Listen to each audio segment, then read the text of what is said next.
Kain tayo, guys. Ang pagkain natin ay cabbage.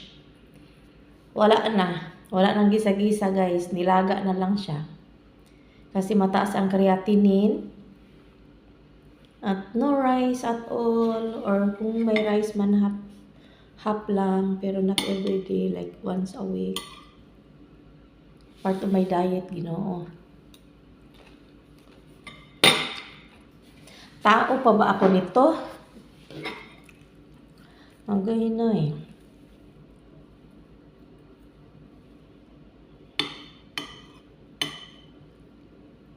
Isang kilong repolyo. Char lang.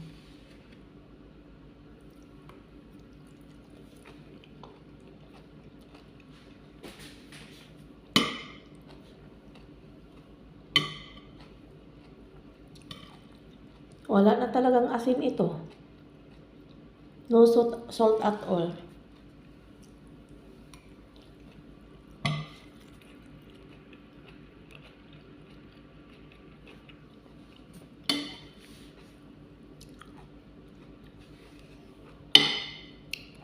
Parang wala na akong kaligayahan sa buhay. Ginoo ko.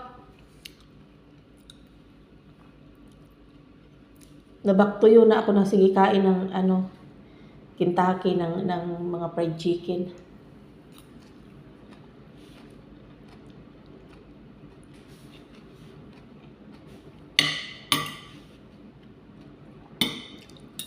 Hindi na ako kakain ng chicken. Itlog na lang ng chicken.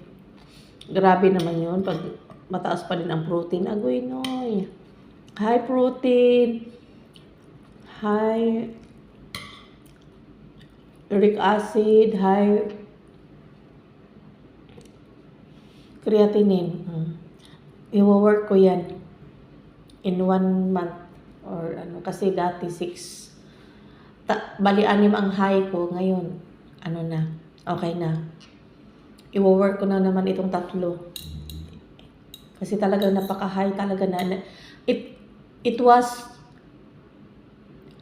first na ako na first kong blood test creatinine ko is like 91. Ngayon naging 96 na Sana all bis mabawasan, dumagdag ng 5. Agay. Hindi na ako kakain ng mga rice, bread.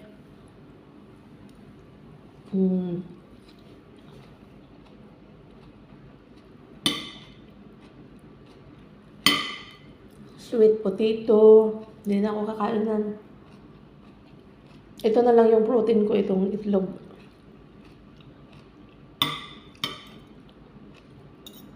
Sabi pa ng kapatid ko si Loida, yung pagkain nyo dito, 2 ng kasama mo, para kayong mga engkanto. Wala kayong asin.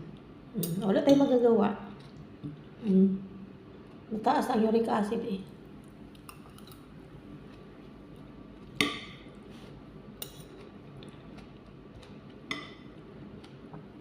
Grabing luya, sibuyas, bawang.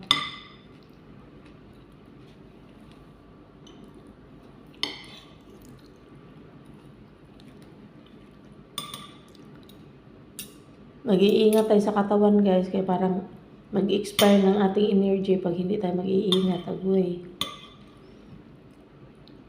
Nagani ako, wala na akong red meat talaga. Chicken na lang kinakain ko, pero ngayon hindi na naman. Alisin ko na yung chicken. Itlog na lang. Sana all.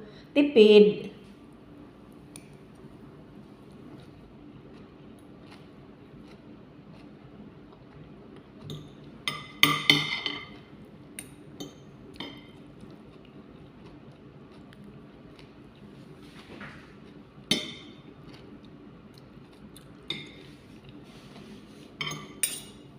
Kumakain lang po ako, pero kumakain lang ako.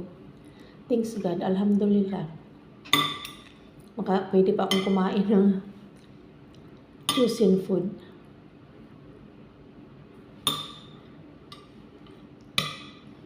Nakaka-diabetes pala yung saging. kamuti, basta matamis. Hindi diabetes, nakatataas ng ano. Alisin ko na naman yung ano, yung kamuti. Agoy noy. Kamuting kahoy na lang at saka ano, saging na hilaw. Agoy, Ginoo ko. Tao pa ba ako nito?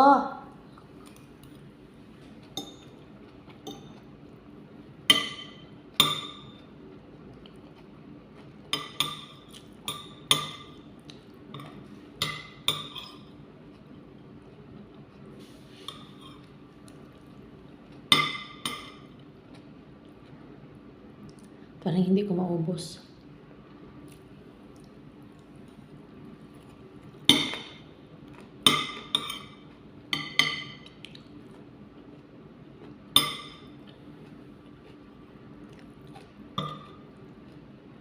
Tabang talaga. It's okay, self. It's okay. Kaya mo ito.